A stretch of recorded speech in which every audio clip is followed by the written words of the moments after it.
மாட்டோம்.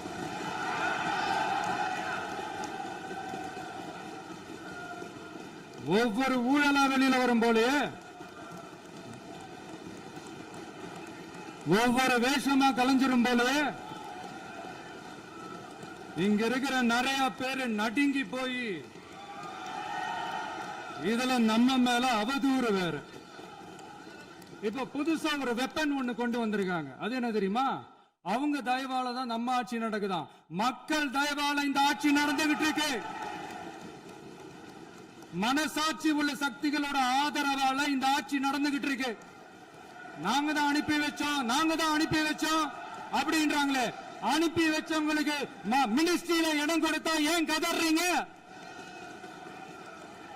ஏன் இவ்வளவு கோவம்? ஏன் இவ்வளவு கதறல்ஸ்? இதுல இன்னொரு முக்கியமான விஷயம், மார்க்சிஸ்ட் கம்யூனிஸ்ட் கட்சி நமக்கு ஆதரவு கொடுத்தது சுயேட்சையா எடுத்த முடிவுன்னு சொல்றாங்க. அதே மாதிரி இந்திய கம்யூனிஸ்ட் கட்சி நமக்கு ஆதரவு கொடுத்தது சுயேட்சையா எடுத்த முடிவுன்னு சொல்றாங்க. இதுல எங்க இருந்து நாங்க தான் அனுப்பி வச்சோம்னா புரியலையே. மக்களுக்கு நல்லா புரியும், எல்லாத்தையும் தெளிவா பார்த்துக்கிட்டு இருக்கிறாங்க.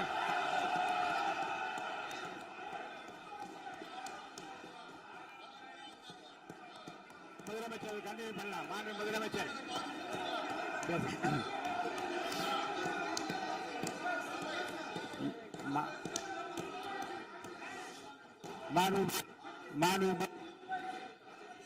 முதலமைச்சர் கண்டினியூ பண்ணலாம். நீ கண்டினியூ பண்ணலாம்.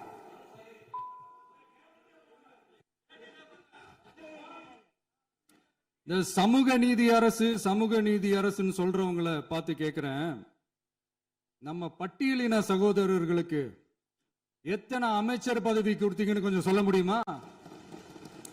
ஆனா நம்மளுடைய அரசுல 8 அமைச்சர் பதவிகள் யாருக்கு? நம்ம பட்டியலின சகோதரர்களுக்கு. எல்லாம் நம்ம அண்ணன், நம்ம தம்பி, நம்ம தங்கச்சிங்க.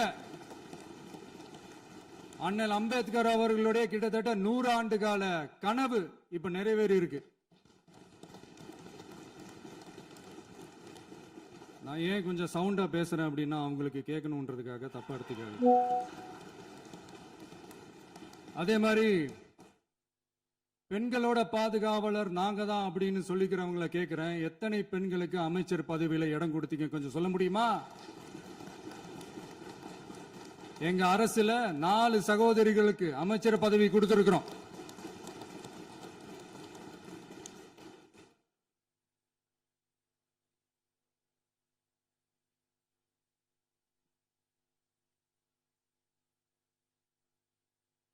அதனால மக்களால் நிராகரிக்கப்பட்டு மக்களால் அகற்றப்பட்டவங்களுக்கு ஒண்ணு சொல்லிக்கிறோம், தப்பே செய்ய மாட்டோம், ஊழலே செய்ய மாட்டோம், நேர்மையா தான் இருப்போம், நியாயமா தான் இருப்போம் அப்படின்னு சொல்றவங்களால மட்டும்தான் கூட்டணி ஆட்சி அமைக்க முன்வரும். ஆட்சியிலையும் பங்கு, அதிகாரத்திலையும் பங்கு கொடுக்க முன்வரும். ஊழல்லையே ஊறி போனவங்களால இந்த கூட்டணி ஆட்சியோ, ஆட்சியிலையும் பங்கு, அதிகாரத்திலையும் பங்கு கொடுக்க முன்வராது.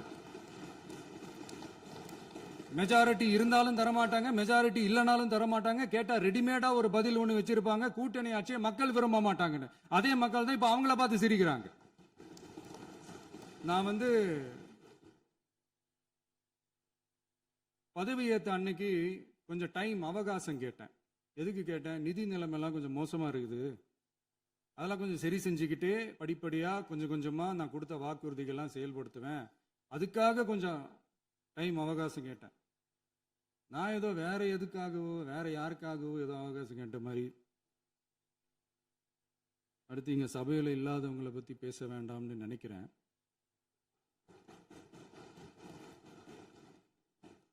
இங்க நம்மளை பத்தி அவதூறு பரப்புறதோட மட்டும் இல்லாம இப்ப நம்ம மக்கள் மேலேயும் அவதூறு பரப்ப ஆரம்பிச்சிட்டாங்க.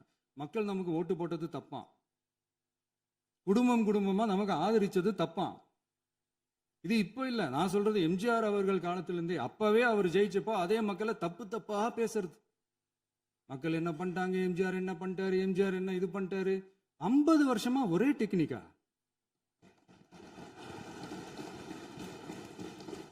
டெக்னாலஜி எல்லாம் மாறி வேற எங்கேயோ போயிட்டு இருக்கு. பஸ் இதுல கொஞ்சம் டெக்னிக்காச்சும் கொஞ்சம் மாத்தினா கொஞ்சம் நல்லா இருக்கும். அதனால மக்களுக்கு யூஸ்ஃபுல்லா இருக்கிற மாதிரி இந்த ஆக்கப்பூர்வமான கருத்துக்களோ ஆக்கப்பூர்வமான யோசனைகளோ இருந்தா சொல்லுங்க.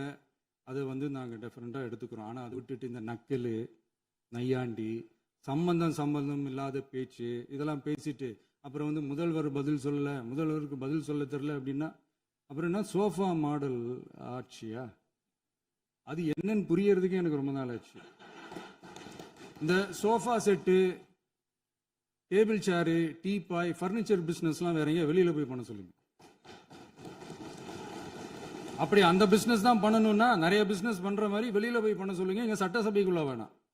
அதனால ஆக்கப்பூர்வமான கருத்துக்கள் இருந்தா சொல்லுங்க. டெஃபினட்டா அது சரியா இருந்தா நாங்க ஏத்துக்கிறோம்.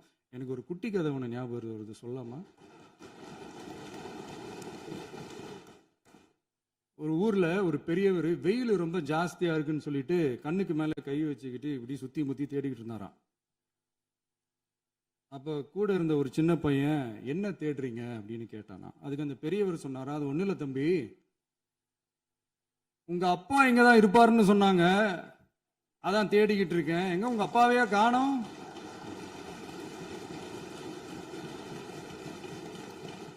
இல்ல அந்த எங்களுக்கும் நக்கலா நையாண்டியா சம்பந்தம் இல்லாத குட்டி கதை இதெல்லாம் எங்களுக்கும் பேச தெரியும். அந்த கதையில பெரியவர் அப்படி சொன்னாராம், தப்பா எடுத்துக்காதீங்க. அந்த கதையில பெரியவர் அப்படி கேட்டாராம். அதனால யாரும் இங்க டென்ஷன் ஆக வேணாம். அதனால இன்னொரு இந்த என்னுடைய உரையை முடிக்கிறதுக்கு முன்னாடி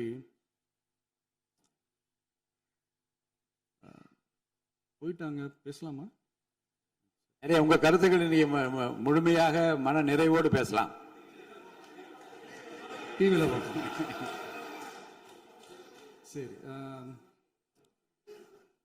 அதான் 5 நிமிஷம் பேசுனதுக்கே கொளத்தூரி இந்த ஆட்டம் அடிச்சு பேசுனா அப்புறம் என்ன பண்றது? கடைசியா நான் இந்த உரையை முடிக்கிறதுக்கு முன்னாடி ஒரு முக்கியமான ஒரு விஷயம் பத்தி சொல்லணும். ஆளுநர் உரை அன்னைக்கு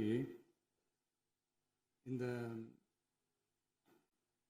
தமிழ் தாய் வாழ்த்துக்கு அப்புறம் தேசிய கீதம் பாடினது தப்பு, தேசிய கீதம் 2 முறை பாடினது தப்பு, அப்படி ஒரு நிகழ்வு இதுக்கு முன்னாடி இந்த சட்டசபையில நடந்ததே கிடையாது, அந்த மரபையே மாத்திட்டீங்க, இப்படி ஒரு பெரிய ஒரு போர் மாதிரி எதிர்கட்சியை சார்ந்தவங்க எல்லாம் சொன்னாங்க இல்லையா? அந்த மாநில உரிமை போராளிகளை, அந்த மரபு காக்கிற உரிமை போராளிகளை ஒரே ஒரு கேள்விதான் கேட்கணும். 2021 ஆகஸ்ட் 2 ஞாபகம் இருக்கா? Centenary celebration of Tamil Nadu legislature. அந்த ஃபங்க்ஷன்ல நம்ம முன்னாள் முதலமைச்சர் கருணாநிதி அவர்களோட கலைஞர் அவர்களுடைய கலைஞர் அவர்களுடைய புகைப்படத்தை மாண்புமிகு குடியரசுத் தலைவர் திறந்து வைக்கிற ஒரு ஃபங்க்ஷன். அந்த ஃபங்க்ஷன்ல national anthem followed by Tamil Thai Vazhthu அப்படின்னு அறிவிச்சது ஞாபகம் இருக்கா? அதாவது தேசிய கீதத்துக்கு அப்புறமா 2வது முறையா, நோட் திஸ் பாயிண்ட் மாண்புமிகு பேரவைத் தலைவர் அவர்களே, பிளீஸ் நோட் திஸ் பாயிண்ட். தேசிய கீதத்துக்கு அப்புறம் 2வது முறையாக தமிழ் தாய் வாழ்த்து பாடப்படும் அப்படின்னு சொன்னது ஞாபகம் இருக்கா?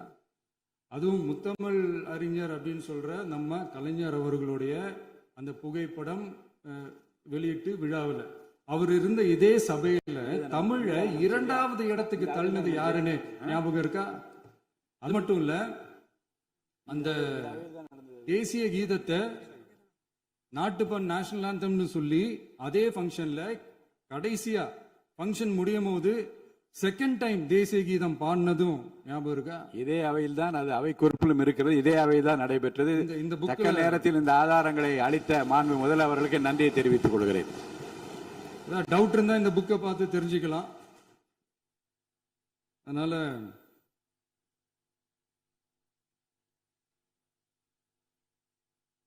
இதெல்லாம் கேட்டா என்ன சொல்லுவாங்கன்னா, அது ஜனாதிபதி கலந்துகிட்ட ஃபங்க்ஷன், அதெல்லாம் அப்படிதான், அதெல்லாம் கண்டுக்க கூடாது அப்படின்னு சொல்லுவாங்க.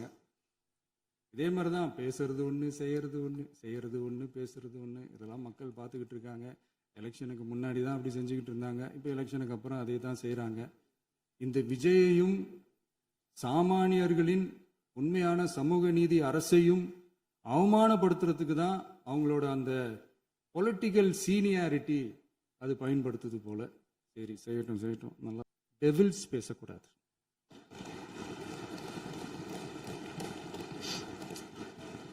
அவங்க இருந்திருந்தா ஒரு ஆக்ஷன் பண்ணணும்னு எனக்கு தோணுச்சு. எல்லாரும் போயிட்டாங்க.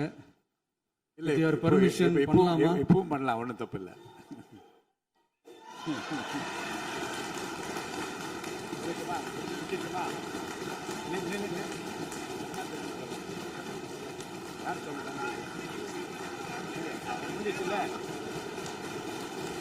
எழுந்து சொல்லணும், உட்காந்து சொல்லட்டுமா?